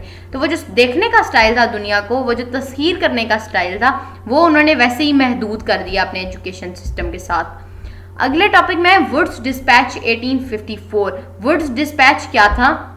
President of board of control of India ने एजुकेशनल पॉलिसीज़ के लिए जो डॉक्यूमेंट तैयार किया था वो क्या था, यानी जो इंडिया में एजुकेशनल निज़ाम कायम करने के लिए एक तहरीरी डॉक्यूमेंट, एक लिखा गया डॉक्यूमेंट तैयार किया गया था, और उस डॉक्यूमेंट को जिस बंदे ने प्रेजेंट किया था उसका नाम था चार्ल्स वुड, इसीलिए उसको वुड्स डिस्पैच का नाम दिया गया। इसके अंदर क्या लिखा है हम स्टडी करते हैं। ओके, आपकी बुक से देखते हैं कि वुड्स डिस्पैच के बारे में 1854 आपकी बुक क्या कह रही है। In order to review the educational policies followed by East India Company, a special parliamentary committee was appointed to suggest educational policy for India. East India company जो एजुकेशनल पॉलिसीज़ बनाई थी उनको दोबारा से रीचेक करने के लिए, रिव्यू करने के लिए एक पार्लियामेंट्री कमेटी, यानी जो ब्रिटिश पार्लियामेंट के मेंबर्स थे उनको मिलाकर एक कमेटी बनाई गई कि जो ये एक बाकायदा से एक रूल, एक लॉ तश्कील दे सकें इंडिया की एजुकेशन के बारे में। After a thorough evaluation, the committee presented a policy document on education. As Charles Wood was the president of the Board of Control for India, this document was called Wood's Dispatch. इसका मकसद क्या था? East India company जब India में आई तो उन्होंने यहाँ पर आकर एजुकेशन पर कुछ खास फोकस नहीं किया। कुछ अरसे के बाद जब एजुकेशन पे फोकस का हुक्म जारी हुआ ग्रेट ब्रिटेन की गवर्नमेंट की तरफ से, तो उन्होंने क्या किया कि एक पार्लियामेंट्री कमेटी बनाई, यानी ब्रिटेन की कमेटी पार्लियामेंट से एक ग्रुप बुलवाया लोगों का इंडिया में, जो ये उनको बताता कि यहाँ की एजुकेशन पॉलिसी में क्या क्या चीज़ें ऐड करनी चाहिए। थॉरो इवेल्युएशन का मतलब होता है एक लंबा प्रोसीजर से गुजरने के बाद, एक लंबे रिसर्च प्रोसेस के गुजरने के बाद उन्होंने एक डॉक्यूमेंट तैयार किया, यानी एक पॉलिसी बनाई, एक लिखी हुई पॉलिसी तैयार की। उन्होंने उसको एक जगह पर लिखा जिसको उन्होंने वुड्स डिस्पैच का नाम दिया। और रीज़न क्या थी वुड्स डिस्पैच का नाम देने की? क्योंकि जो उस कमेटी का हेड था उसका नाम था चार्ल्स वुड, इसलिए उसका नाम, जो डॉक्यूमेंट तैयार किया गया उसको नाम क्या दिया गया? Wood's dispatch. The objective of this dispatch was raising the moral character and supply of servants in addition to producing a higher degree of intellectual fitness. इस डिस्पैच का मेन मकसद ये था कि लोगों को शऊर तो आए, एजुकेशन से शऊर आता है कि लोगों में शऊर तो आए, लेकिन शऊर के साथ साथ लोगों का सप्लाई ऑफ सर्वेंट्स जो लिखा हुआ है कि यानी नौकरियों के लिए, यानी जॉब्स के लिए जो सर्वेंट्स होते हैं, हम कहते हैं ना ये गवर्नमेंट सेक्टर में जॉब कर रहे हैं, तो वो जो जॉबियन लोग हैं, जॉब्स के लिए जो सेक्टर में, जॉब सेक्टर में जो लोग हैं, जॉब सेक्टर में जो नौकरी करने वाले लोगों की एक खेप तैयार हो। इनका जो मेन मकसद था कि ब्रिटिश गवर्नमेंट की जितनी भी सर्विसेज होंगी उसके लिए हम लोगों को इस तरह की एजुकेशन देंगे जो ब्रिटेन का निज़ाम चला सके। ग्रेट ब्रिटेन की जो जॉब्स हैं इंडिया के अंदर, जॉब्स करने के लिए लोगों को वो पढ़ाई कराई जाए, वो एजुकेशन दी जाए कि ये लोग शऊर के साथ साथ वो जॉब्स पूरी कर सकें। The function of education was to spread European arts. Education का मकसद क्या था कि वो इंडिया में क्या फैलाए, यूरोपियन आर्ट्स, जो इंग्लिश आर्ट्स का तरीका, आर्ट एंड क्राफ्ट्स, फिलोसफी, फलसफा, science and literature through English and other languages of India. और लोगों के अंदर साइंटिफिक नॉलेज और अदब का नॉलेज, लिटरेचर का नॉलेज, राइटिंग्स का नॉलेज लोगों के अंदर आए through English and other languages of India, चाहे उसके लिए इंग्लिश यूज़ करनी पड़े या इंडिया की कोई भी और ज़बानें, जिससे लोगों को इस चीज़ के बारे में समझ में आ सके। Education under East India Company ended with the Wood Dispatch of 1854 as the company was abolished in 1858 and the government of India came directly under the British government। 1854 के अंदर जो वुड्स डिस्पैच तैयार किया गया था वो 1858 में ख़त्म हो गया। अब आपको ये भी पता होगा लाइफ ऑफ वुड्स डिस्पैच क्या थी। 1854 में बना और 4 साल के बाद 1858 में ख़त्म हो गया, क्योंकि वुड्स डिस्पैच जो था वो ईस्ट इंडिया कंपनी के लिए बनाया गया था। ईस्ट इंडिया ख़त्म हुई, कंपनी ख़त्म हुई तो साथ ही वुड्स डिस्पैच भी ख़त्म हो गया। And the government of India came directly under the British government. और जो भी इंडिया का हुक्मरानी का निज़ाम था वो डायरेक्टली किधर चला गया, ब्रिटिश की गवर्नमेंट के पास, through proclamation. In 1882, Hunter Commission was formed to evaluate the Chief Wood Dispatch of 1854। Hunter commission बनाया गया 1882 में कुछ सालों के बाद, ताकि पता चल सके, ताकि इस बात पे रिसर्च की जा सके कि जो वुड्स डिस्पैच था उसने अपने रूल्स, अपने गोल्स को कितना अचीव कितना किया। This commission underlined the role of state improvement of elementary and secondary education. कहता है कि इस कमीशन में, हंटर कमीशन जो था उसका एक बड़ा मकसद क्या था कि वो ये चेक कर सकें कि क्या रियासत ने जो एजुकेशन का निज़ाम रखा था क्या वो सक्सेसफुल था या नहीं। It also highlighted the transfer of control to district boards and recommended 2 divisions of secondary education up to university level and vocational education for commercial career। Commercial career के लिए उन्होंने क्या कहा कि जो कंट्रोल है, एजुकेशन का जो कंट्रोल है, जिस तरह हमने पढ़ा था कि बहुत सी चीज़ें डायरेक्ट ब्रिटिश गवर्नमेंट के अंदर थी, तो इस तरह उन्होंने कहा कि जो एजुकेशन है पूरे सब कॉन्टिनेंट की, उसका कंट्रोल डिस्ट्रिक्ट बोर्ड्स को दिया जाए, यानी बिल्कुल छोटे लेवल पे जाके लोगों को दिया जाए, ताकि एजुकेशन की जो कमी है वो पूरी की जा सके। अब हायर एजुकेशन कौन सी थी, up to university level, secondary education के, यानी वो लोग जो ज़्यादा इल्म हासिल करना चाहते हैं, ज़्यादा पढ़ना चाहते हैं, डिग्री लेवल का स्टडी करना चाहते हैं, वो यूनिवर्सिटीज़ में पढ़ें। और वोकेशनल एजुकेशन फॉर करियर के जो लोग स्किल सीखना चाहते हैं, जो लोग ज़्यादा पढ़ना नहीं चाहते बल्कि वो ये चाहते हैं कि हम कोई एक स्किल सीख लें, कोई एक काम सीख लें, उनके लिए वोकेशनल एजुकेशन जारी की गई फॉर कमर्शियल कैरियर, ताकि वो आगे जाके अपनी कोई जॉब्स पक्की कर सकें या अपना कोई बिजनेस खोल सकें। फॉर एग्जांपल कोई बंदा वेल्डिंग का कैरियर करना चाहता था, उसको वेल्डिंग का शौक था, तो वो वोकेशनल एजुकेशन में जाता था अपना वेल्डिंग का कैरियर बनाने के लिए। उसके बाद वो अपना एक पूरा बिजनेस किसी भी तरह से स्टार्ट कर सकता था, चाहे वो शॉप्स बनाए, चाहे वो आगे एक और वेल्डिंग का स्कूल बना के चाहे लोगों को ट्रेन करे। तो ये वोकेशनल एजुकेशन थी। और हायर एजुकेशन कौन सी थी, सेकेंडरी एजुकेशन, यानी डिग्री एजुकेशन के यूनिवर्सिटीज़ में आप बाकायदा किसी सब्जेक्ट पे रिसर्च करें और उसके बारे में स्टडी करें। ये था वुड्स डिस्पैच के अंदर। आई होप आपको ये टॉपिक समझ आया होगा। आगे हम पढ़ेंगे इकोनॉमिक पॉलिसीज़ के बारे में। अभी तक हमने जो पढ़ा, पहले वीडियो में हमने स्टडी किया था इंडिया के अंदर वो लोग किस तरह आए। आज हमने एडमिनिस्ट्रेटिव सेटअप और एजुकेशनल सेटअप को स्टडी किया है। अगली नेक्स्ट टॉपिक में हमारे पास क्या है, colonial economic policy in India, के ब्रिटिश ने इंडिया में आने के बाद अपने एजुकेशन के बारे में पढ़ा, उन्होंने एजुकेशन में क्या चेंजेस लाई, एडमिनिस्ट्रेटिव सेटअप में क्या चेंजेस देकर आए, सोशली उन्होंने सोसाइटी में इंडियंस को किस तरीके से एडजस्ट करने की कोशिश की ब्रिटिश के साथ। और अब हम उसमें देखेंगे कि उन्होंने इकोनॉमिक पॉलिसीज़ क्या बनाई, यानी उन्होंने इंडिया की जो मैशियत थी, इंडिया का जो भी इकोनॉमिक सिस्टम था, इंडिया का जो भी पैसा कमाने का निज़ाम था, उसके अंदर क्या चेंजेस लाए, उन्होंने क्या उसको इन्हेंस किया, डेवलप किया, या उसके अंदर क्या क्या उन्होंने नई चीज़ें इंट्रोड्यूस कराई। Since early 19th century Indian economy served the profits for the British rulers, के 19वीं सदी तक इंडियन इकॉनमी जो थी उसमें इंडियन लोग जो थे वो सिर्फ और सिर्फ ब्रिटिश जो भी हुक्मरान थे उनके लिए काम किया करते थे, उनके पैसों के लिए उनकी मेहनत किया करते थे, उनकी जॉब्स किया करते थे। Salient features of the colonial economic policy in India are, के क्या क्या फीचर्स उन्होंने इंट्रोड्यूस कराए कॉलोनियल इकोनॉमिक पॉलिसी में। सब continent was used both as a supplier of raw materials as well as market of goods produced in Britain। सब continent को उन्होंने दो तरीके से अपनी मार्केट बनाया ब्रिटिश ने। एक तो वो सब कॉन्टिनेंट से सस्ता रॉ मटेरियल यानी खाम माल लेके जाया करते थे। आपको पता है सब कॉन्टिनेंट एक सस्ता इलाका था, इतना डेवलप्ड इलाका नहीं था, तो यहाँ से जो वो एज अ रॉ मटेरियल चीजें लेके जाया करते थे वो उनको बहुत कम पैसों में पड़ती थी बनिस्बत इसके कि वो डायरेक्टली पहले ब्रिटेन से वो चीजें खरीदें और उसके बाद उसको फैक्ट्री में प्रोसेस करके कोई चीज बनाए।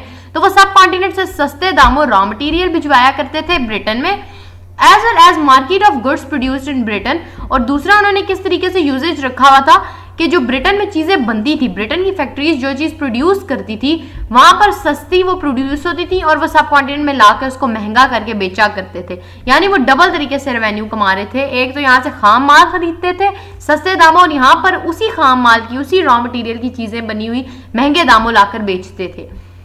Number 2, revenue was collected from the local people. आम लोगों से रेवेन्यू इकट्ठा किया जाता था, पैसा इकट्ठा किया जाता था, यानी जिसको हम टैक्स कहते हैं कि आम लोगों से वो टैक्स इकट्ठा किया करते थे। But it was then spent in buying goods that were then transported to Britain. लेकिन उस पैसे से अवाम की कोई भी खिदमत नहीं की जाती थी, अवाम को किसी भी किस्म की कोई सहूलत नहीं दी जाती थी, बल्कि इन पैसों से जो वो टैक्स कलेक्ट करते थे या रेवेन्यू कलेक्ट करते थे लोगों से, उनके पैसे कलेक्ट करते थे, उससे वो क्या करते थे यहाँ से चीज़ें और गुड्स सामान खरीद कर ब्रिटेन भिजवा दिया करते थे ब्रिटिश इंडस्ट्रीज में यूज होने के लिए। Number 3, many irrigation schemes were initiated to bring more land under cultivation। ऊपर के जो भी दो हमने पॉइंट्स पढ़े वो थोड़े नेगेटिव महसूस होते हैं कि ब्रिटेन जो लोग थे वो सारी इंडिया में रहते हुए भी ब्रिटिश की बारे में ही सोच रहे थे, ब्रिटिश मार्केट्स, ब्रिटिश इंडस्ट्रीज को ही पावरफुल कर रहे थे। इस हिसाब से तीसरे को देखें अगर, many irrigation schemes were initiated to bring more land under cultivation. Initiated का मतलब है स्टार्ट करना। बहुत सी आबपाशी की स्कीम्स, आबपाशी का मतलब है कि खेतों को पानी देने का निज़ाम जो था वो शुरू किया गया ताकि ज़्यादा से ज़्यादा ज़मीन जो है उस पर काश्त की जा सके।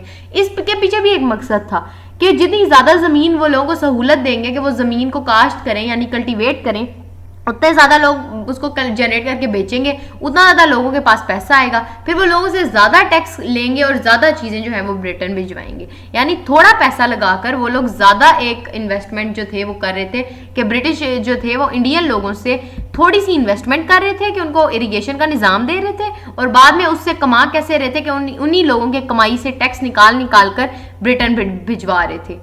Number 4, heavy taxes were levied on people, especially on farmers, to meet the high expenditure on salary of the British Army officers and officials। क्या किया जाता था? हैवी टैक्सेस, बहुत भारी किस्म के टैक्स और जुर्माने लोगों के ऊपर आयद किए जाते थे, स्पेशली ऑन फार्मर्स, खास तौर पे किसानों से, यानी ये जो जमीन काश्तकारी का काम किया करते थे इनके ऊपर ज़्यादा से ज़्यादा टैक्स आयद किया जाता था ताकि ब्रिटिश जो फोर्सेस हैं, ब्रिटिश जो ऑफिसर्स हैं, उनको जो ज़्यादा से ज़्यादा तनख्वाह और मराआत, आपको पता है ना ऑफिसर्स को जो तनख्वाहें मिलती हैं वो भी बहुत ज़्यादा होती हैं और उसके साथ उनको बहुत सी डिफरेंट फैसिलिटीज़ भी मिलती हैं, तो उन फैसिलिटीज़ के लिए, और वो फ्री होती हैं उनके लिए, तो फ्री फैसिलिटीज़ के लिए कहीं से तो पैसा आएगा, कहीं से तो वो पैसा इन्वेस्ट होगा, तो ये क्या करते थे, फार्मर्स के ऊपर ज़्यादा से ज़्यादा टैक्स लगाते थे ताकि वो ज़्यादा से ज़्यादा पैसा उनसे निकालें और वो फिर ब्रिटिश ऑफिसर्स को वो मराआत और वो रियायतें दें ताकि उनका काम जो है, ब्रिटिश आर्मी जो है वो ज़्यादा अच्छा काम करे। Number 5, ownership of properties law was introduced and free trade was encouraged. लोगों को ये इंट्रोडक्शन कराएगी कि वो अपनी प्राइवेट प्रॉपर्टी ओन करें, कि यानी पहले क्या होता था सब कॉन्टिनेंट में कि जो भी चीज़ खरीदी जाती थी उसका ओनरशिप गवर्नमेंट के पास रखवाई जाती थी कि ये चीज़ सरकार की है, हुकूमत की है। लेकिन इन्होंने क्या इंट्रोड्यूस कराया कि हर शख्स अपनी ज़ाती चीज़ रख सकता है, ज़ाती ज़मीनें, ज़ाती प्रॉपर्टी खरीद सकता है। जिस तरह अगर आपने पेरेंट्स से पूछें तो आपको बताएंगे कि आपके घर की, अगर फॉर एग्जांपल आपका घर है तो घर की ओनरशिप, घर की जो मलकियत है, यानी गवर्नमेंट इस चीज़ को अप्रूव करती है कि ये घर जो है ये आप ही का है। आप गवर्नमेंट के पास कुछ पेजेस लेके जाते हैं और गवर्नमेंट के जो नुमाइंदे होते हैं वो उसके ऊपर सिग्नेचर करते हैं गवर्नमेंट की तरफ से कि ये आपका ही घर है, ये जगह आपको आपकी मलकियत में दी जाती है। तो ब्रिटिश ने ये चीज़ यहाँ पे इंट्रोड्यूस कराई थी कि लोगों को आप अपनी चीज़ें रखने का खुद हक होना चाहिए and free trade was encourage, और उनको वो बेचें, उनको उससे मजीद पैसा कमाएं या जो भी करें वो लोगों का हक है। Many policies made in the name of uplifting of the local people resulted in further poverty। वही बात जो मैंने आपको ऊपर बताई कि जैसे उन्होंने लोगों के ऊपर टैक्स लगाया फार्मर्स को उन्होंने इरिगेशन का निज़ाम दिया, ताकि क्या नाम है फार्मर ज़्यादा से ज़्यादा काम करेंगे, ज़्यादा पैसे आएगा और वो ज़्यादा उनसे टैक्स लेंगे। तो ये दिखने में तो लग रही थी कि ये आम आवाम की खुशहाली के लिए ये काम हो रहा है, लेकिन इससे क्या हुआ, ज़्यादा गुर्बत आई। लोग इतनी ज़्यादा मेहनत करते थे, चूँकि ज़मीन ज़्यादा थी, मेहनत ज़्यादा लग रही थी। जब मेहनत ज़्यादा कर रहे थे तो उनसे पैसा भी उतना ही ज़्यादा लिया जा रहा था, जिसकी वजह से लोग गरीब ज़्यादा थे।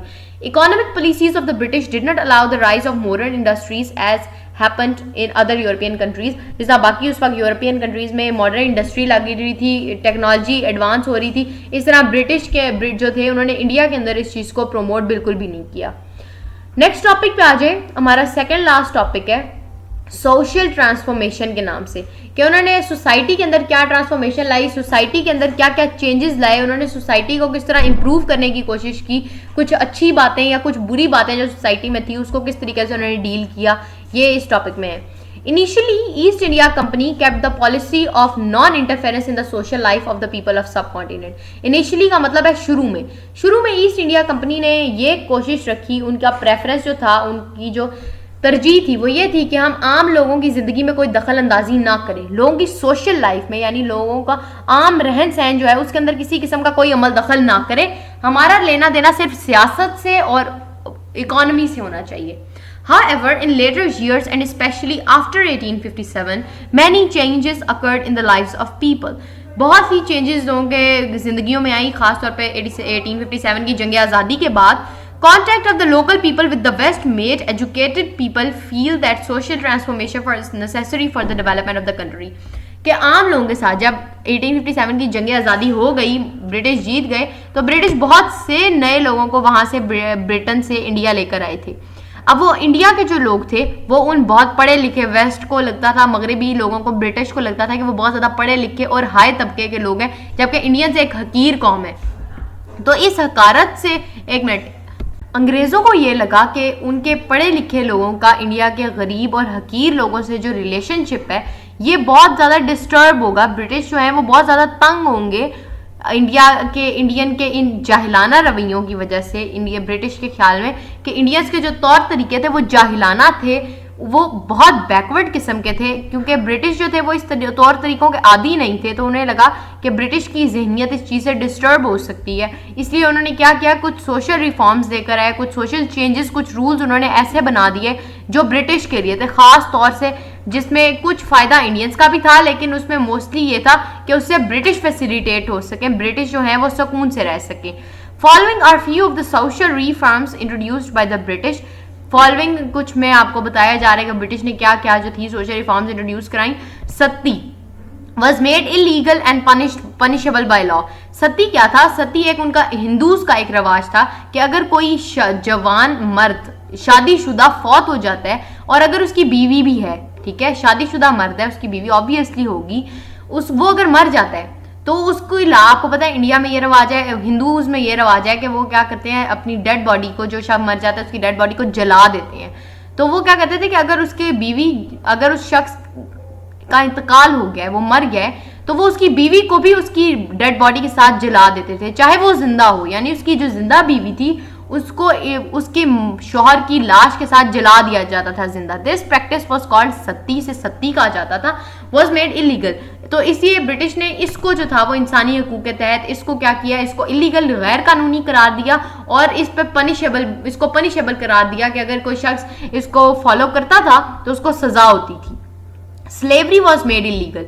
गुलाम रखना, गुलाम बनाना, गुलाम खरीदना, गुलाम बेचना, ये पूरा एक सिस्टम था, एक पूरी मार्केट थी। जिस तरह अभी आप कहते हैं ना कि सर्विसेज लेना, जैसे मजदूर क्या करता है कि मजदूर के पास एक टैलेंट है कि वो दीवारें बना सकता है ईंटों से, वो हर बंदा नहीं बना सकता, तो मजदूर आपके अपने टैलेंट देते हैं और बदले में आप उसको उसकी मजदूरी देते हैं। तो इसी तरह गुलामों को, इंसान होते थे, उनको गुलाम जो थे उनको गुलाम कहा जाता था और उनको बेचा करते थे बाकायदा, जिस तरह आप मार्केट के अंदर कोई भी चीज़ बेचते हैं। तो स्लेवरी, इसको इलीगल, गैर कानूनी करार दिया गया। Window remarriage act was passed. Window कहते हैं बेवा को, बेवा की दोबारा शादी करने का एक बाकायदा कानून पास किया गया कि कोई भी बेवा औरत जिसका हस्बैंड मर चुका हो या तलाक याफ्ता हो वो दोबारा शादी कर सकती है।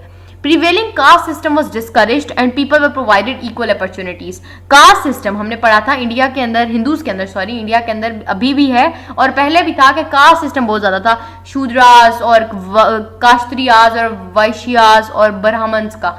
तो यानी जो एक हायर लेवल का बंदा था वो एक हायर लेवल पे ही रहता था, उसे छोटे बंदे की जात पात का जो निज़ाम था वो बहुत ज़्यादा फॉलो किया जाता था। तो ब्रिटिश ने सोशल ट्रांसफॉर्मेशन के अंदर क्या किया कि उस कास्ट सिस्टम को डिस्करेज किया, ख़त्म करने की कोशिश की और लोगों को इक्वल अपॉर्चुनिटीज़ दी, उन्होंने मौके इक्वल फराहम किए कि हर इंसान इक्वल है। ये उन्होंने कहा कि हर इंसान बराबर है, इसलिए हर इंसान को बराबर अपॉर्चुनिटीज़ मिलनी चाहिए, कोई शख्स छोटा बड़ा नहीं है। Female education was promoted. सब कॉन्टिनेंट के अंदर एक बहुत बड़ा जो ड्रॉबैक था वो ये था कि अपनी फीमेल्स को पढ़ाते लिखाते नहीं थे। इनके ख्याल में फीमेल्स को पढ़ाना ज़रूरी नहीं था। वो कहते थे कि अगर बेटी है तो बेटी की शादी हो जाएगी, वो कहीं और चली जाएगी, इसलिए उसको पढ़ाई पे पैसे लगाने की ज़रूरत नहीं है। और इसी तरह वो कहते थे औरत ने कौन सा जॉब करनी है, उसने कौन सा पैसा कमाना है जो वो पढ़े, तो वो पढ़ाते नहीं थे। तो जबकि ब्रिटिश आए और ब्रिटिश ने आते ही एक चीज़ जो इंट्रोड्यूस कराई, उन्होंने फीमेल्स की एजुकेशन को प्रमोट किया कि लड़कियों को, औरतों को भी इल्म हासिल करना चाहिए, पढ़ना चाहिए। Underage marriages were banned and minimum age was fixed for marriage. Minimum age fix की गई, कम से कम उम्र एक मुकर्रर की गई शादीशुदा अफराद की। इंडिया में ये रवाज था सब कॉन्टिनेंट के अंदर उस वक्त के छोटे छोटे बच्चों की 5-5 इवन के 6-6 साल 9-9 साल की भी रिकॉर्ड्स में आता है कि बच्चों की शादियां की जाती थी। तो उन्होंने इस चीज़ को ख़त्म किया और एक लिमिटेड एज मुकर्रर कर दी कि इस एज से शख्स अगर कोई कम होगा और उसकी शादी कोई करेगा तो बाकायदा उसको कानून की तरफ से सज़ा मिलेगी। ये एक लॉ उन्होंने बनाया जो कि बहुत बेहतर था। इस तरह उन्होंने कुछ चीज़ें जो थी जैसे सोशल रिफॉर्म्स जो थी, उनकी सोशल ट्रांसफॉर्मेशन जो थी वो बहुत हेल्पफुल थी और वो वाकई बहुत मीनिंगफुल थी किसी भी ह्यूमननेस सोसाइटी के लिए, ह्यूमनली सोसाइटी के लिए। सती को इलीगल करा देना, इंसानों की गुलामाना जो फ़रोख्त थी उसको ख़त्म करना, ये सब चीज़ें इंसानों की भलाई के लिए थी। डेवलपमेंट ऑफ कम्युनिकेशन नेटवर्क इस चैप्टर का आखिरी टॉपिक है कि कम्युनिकेशन नेटवर्क, राब्ते के ज़राए किस तरह कायम किए गए, यानी एक जगह से दूसरी जगह जाने आने के लिए एक सहल किस्म का निज़ाम जो था वो मुकर्रर किया गया। उसमें क्या क्या उन्होंने बनाया ये हम इसमें पढ़ते हैं। One of the distinct features of the British rule in India was incredible development of communication network। उन्होंने एक ज़बरदस्त किस्म का कम्युनिकेशन तरसीलाती निज़ाम बना दिया। As the Industrial Revolution gained momentum, the manufacturing increased manifold in England. This required both raw material as well as market for the manufactured goods. The British found both these in subcontinent, and instead of exporting manufactured products, India was forced to export raw materials like cotton and silk to Britain. क्या हुआ कि मैंने आपको पहले बताया था कि Europe के अंदर उस वक्त नई नई इंडस्ट्री लगाने का रुझान बहुत ज़्यादा पड़ रहा था। यूरोप जो था वो इस वक्त टेक्नोलॉजिकल एडवांसमेंट के दौर में था, तो वो उनके यहाँ ये रिवाज बहुत ज़्यादा बढ़ा था कि वो अपने अंदर यहाँ नई इंडस्ट्री लगाएं। इसी तरह सब कॉन्टिनेंट को भी इस चीज़ की ज़रूरत थी कि वो इंडस्ट्री लगाएं और इंडस्ट्री में पैसा लगाएं और चीज़ें बेचें। तो ब्रिटिश ने क्या किया, उनको फोर्स किया, यहाँ के मकामी लोगों को मजबूर किया कि वो बजाय इसके कि वो पैसा दें, वो पैसा कमाएं नई इंडस्ट्री लगा के, उनको मजबूर किया जाता था कि वो अपना रॉ मटेरियल खुद यूज़ करने की बजाय ब्रिटेन को सस्ते दामों बेचें। और ब्रिटेन क्या करते थे, वही सस्ता दामों खरीदा हुआ माल यहाँ से ले जाते थे सब कॉन्टिनेंट, ब्रिटेन में जाके अपनी फैक्ट्रीज में इसको प्रोड्यूस करते थे, रीयूज़ करते थे और दोबारा उसको बेचने के लिए कहाँ ले आते थे, सब कॉन्टिनेंट में, ताकि लोग उसे महंगे दामों में खरीदें। महंगे दामों में क्यों, पहले रॉ मटेरियल जाता था सब कॉन्टिनेंट से ब्रिटेन, उसके लिए भी पैसे लगते थे। उसके बाद वहाँ पे फैक्ट्री के अंदर वो प्रोड्यूस होता था, उसमें भी पैसे लगते थे। फिर वो तैयार शुदा मटेरियल जब वापस सब कॉन्टिनेंट आता था, उसके वापस आने में भी ट्रांसपोर्ट का खर्चा आता था। अब वो ट्रांसपोर्ट का खर्चा आने जाने वहाँ पे प्रोडक्शन का मिला के वो चीज़ बहुत ज़्यादा महंगी हो जाती थी। यानी वो चीज़ें जो सब कॉन्टिनेंट के अंदर बहुत ज़्यादा सस्ती मिल सकती थी लोगों को, उन्होंने क्या किया, वो वापस यहाँ से ब्रिटेन लेके जाते थे और ब्रिटेन से बना के महंगा करके इन चीज़ों को यहाँ बेचते थे ताकि वो ज़्यादा से ज़्यादा रेवेन्यू कमा सकें। The demands of an industrialized England required better communication facilities in the subcontinent। और इंडिया और इंग्लैंड को ज़्यादा इंडस्ट्रियलाइज बनाने के लिए, वहाँ पे ज़्यादा इंडस्ट्री लगाने के लिए, बिजनेस प्रोमोट करने के लिए यहाँ से रॉ मटेरियल जाता था। अब रॉ मटेरियल जाने के लिए ये ज़रूरी था कि यहाँ पर कोई अच्छा कम्युनिकेशन का निज़ाम हो, अच्छा ट्रांसपोर्टेशन का निज़ाम हो। यानी यहाँ पे जो एक जगह से दूसरी जगह मटेरियल जाएगा वो किसी ना किसी व्हीकल के अंदर जाएगा, तो वो व्हीकल के लिए तरसीलात का निज़ाम बहुत ज़रूरी हो, लॉजिस्टिक्स का निज़ाम। The British realized that a cheaper and faster transport system was necessary for increasing trade volume। British को ये एहसास हुआ कि यहाँ से वहाँ हमने जो लेके जानी है जो भी चीज़ें, उसके लिए ट्रांसपोर्टेशन सिस्टम भी हमें चाहिए जो एक तो फास्टर हो, उसके अंदर क्वालिटी क्या हो कि वो फास्टर हो, जल्द से जल्द हमारा माल यहाँ से वहाँ पहुँचे, और चीपर हो, और इतना ज़्यादा उस पर पैसा भी इन्वेस्ट ना हो, वो सस्ता हो ताकि हमें चीज़ों में मुनाफा ज़्यादा हो। They introduced steamships on the rivers and improved existing roads beside constructing new roads. Steamships उन्होंने रिवर्स में, उन्होंने दरियाओं के जरिए जो ट्रांसपोर्टेशन स्टार्ट की, उसमें उन्होंने स्टीम शिप्स यानी स्टीम इंजन से चलने वाली शिप्स बनाई, उसमें सामान लेकर जाते थे, और जो पुरानी टूटी फूटी सड़कें थी उनको रिपेयर किया और कुछ नई भी बनाई। Grand Trunk Road from Calcutta to Delhi was improved in 1850s, जिसे जीटी रोड भी कहते हैं, ग्रैंड ट्रंक रोड, उसको कलकत्ता से जो दिल्ली तक जाती थी उसको भी इम्प्रूव किया गया, दोबारा से रेनोवेट किया गया। Keeping in view the military and business interest, a huge railway system was made. Military और बिजनेस तो आपको समझ में आ गया होगा क्यों, रॉ मटेरियल की शिफ्टिंग यहाँ से वहाँ उसके लिए, और मिलिट्री के वहाँ की ब्रिटिश आर्मी को यहाँ से वहाँ आसानी से मूव करवाने के लिए उन्होंने एक रेलवे सिस्टम बनाया, यानी ट्रेन्स का निज़ाम लॉन्च किया। By 1859 the passenger train started in subcontinent. ये आपको लाइन सब टाइम याद होना चाहिए कि 1859 में पहला पैसेंजर ट्रेन जो था सब कॉन्टिनेंट के अंदर चला, जो सवारियों को लेकर ट्रेन यहाँ से वहाँ गया। Besides serving the business and military interests of the British, the railway also provided employment and business to the local। Train launch करने से ब्रिटिश को फवाइद तो हो ही रहे थे कि उनकी आर्मी की ट्रांसपोर्टेशन भी आसान थी, बिजनेस की ट्रांसपोर्टेशन भी आसान थी, लेकिन उसके साथ ही साथ वो क्या यहाँ पे चल रहा था कि रेलवे में काम करने के लिए लोग भी चाहिए थे। अब ये लोग उन्होंने कहाँ से पूरे किए, आम इंडियंस से।